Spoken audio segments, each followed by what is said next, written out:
નમસ્કાર દર્શક મિત્રો, બોટાદ દસ્તક ન્યૂઝમાં આપનું હાર્દિક સ્વાગત છે। હું છું પાયલ મકવાણા। આપ જોઈ રહ્યા છો બોટાદ દસ્તક ન્યૂઝ। હવે પછીના સમાચાર વિગતવાર। રાણપુર નાગનેશ રોડનું નવું નાળું માત્ર 3 મહિનામાં બેસી ગયું। સિમેન્ટ લોખંડનો ઉપયોગ ન થતાં નાળું ધરાશાયી, વાહન ચાલકોને મુશ્કેલી। બોટાદ જિલ્લાના રાણપુર તાલુકામાં ભારે વરસાદના કારણે નાગનેશ રાણપુર રોડ પર નિર્માણ પામેલું નવું નાળું ધરાશાયી થયું છે। માત્ર 3 મહિના પહેલા બનાવવામાં આવેલા આ નાળાની કામગીરીમાં ગંભીર ક્ષતિઓ સામે આવી છે।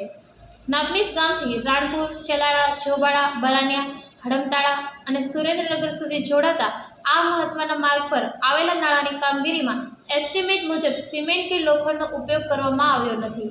નાળાની નીચે માત્ર માટી ભરી દેવામાં આવી હોવાથી 2 દિવસ પહેલા પડેલા ભારે વરસાદમાં જ નાળું બેસી ગયું છે। સ્થાનિક લોકોના જણાવ્યા મુજબ નાળાનું બાંધકામ એટલું નબળું છે કે પગથી પણ તેના પોપડા ઉખડી જાય છે। લોખંડનો ઉપયોગ તો જોવા જ મળતો નથી। નાળું બેસી ગયાને 3 દિવસ થયા છે, છતાં તંત્ર દ્વારા કોઈ ચેતવણી બોર્ડ પર મૂકવામાં આવ્યું નથી। વાહન ચાલકો અને સ્થાનિક રહીશોને ભારે મુશ્કેલીનો સામનો કરવો પડી રહ્યો છે।